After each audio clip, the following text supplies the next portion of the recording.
വിലപ്പെട്ട 2 ജീവനുകൾ കവർന്നെടുത്ത് ഗതാഗതക്കുരുക്ക്. കക്കഞ്ചേരിയിൽ ഗതാഗതക്കുരുക്കിൽപ്പെട്ട് 2 രോഗികൾ മരിച്ചു. അത്യാസന്ന നിലയിലുള്ള രോഗികളുമായി പോയ 2 ആംബുലൻസുകളാണ് ഗതാഗതക്കുരുക്കിൽ കുടുങ്ങിയത്.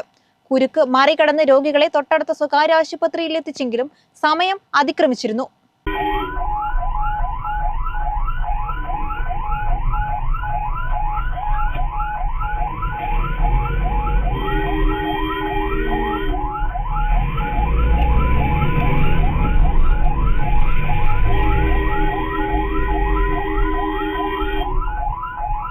രാമനാട്ടുകരയ്ക്ക് സമീപം കക്കഞ്ചേരിയിൽ കഴിഞ്ഞ ദിവസം രാത്രിയിലാണ് സംഭവം. ദേശീയപാത നിർമ്മാണത്തിന്റെ ഭാഗമായുള്ള ഗതാഗതക്കുരുക്കിൽ 2 ആംബുലൻസുകൾ കുടുങ്ങി ആംബുലൻസിലുണ്ടായിരുന്ന രോഗികൾ മരിച്ചു. അരമണിക്കൂറോളമാണ് ആംബുലൻസുകൾ ഗതാഗതക്കുരുക്കിൽ കുടുങ്ങിയത്. എഴരിക്കോട് സ്വദേശി സുലേഖ, വള്ളിക്കുന്ന് സ്വദേശി ഷിജിൽ കുമാർ എന്നിവരാണ് മരിച്ചത്. ഗതാഗതക്കുരുക്കിനെ മറികടന്ന് തൊട്ടടുത്ത സ്വകാര്യ ആശുപത്രിയിൽ എത്തിച്ചെങ്കിലും 10 മിനിറ്റ് മുൻപ് എത്തിച്ചിരുന്നെങ്കിൽ ജീവൻ രക്ഷിക്കാമായിരുന്നു എന്നായിരുന്നു ഡോക്ടറുടെ മറുപടി. കോട്ടകലിലെ സ്വകാര്യ ആശുപത്രിയിൽ നിന്നാണ് എഴരിക്കോട് സ്വദേശി സുലേഖയുമായി ആംബുലൻസ് പുറപ്പെട്ടത്. കോഴിക്കോട്ടെ ആശുപത്രിയായിരുന്നു ലക്ഷ്യം. എന്നാൽ കാക്കഞ്ചേരി എത്തിയപ്പോഴേക്കും ഗതാഗതക്കുരുക്ക് രൂക്ഷമായി തുടങ്ങി.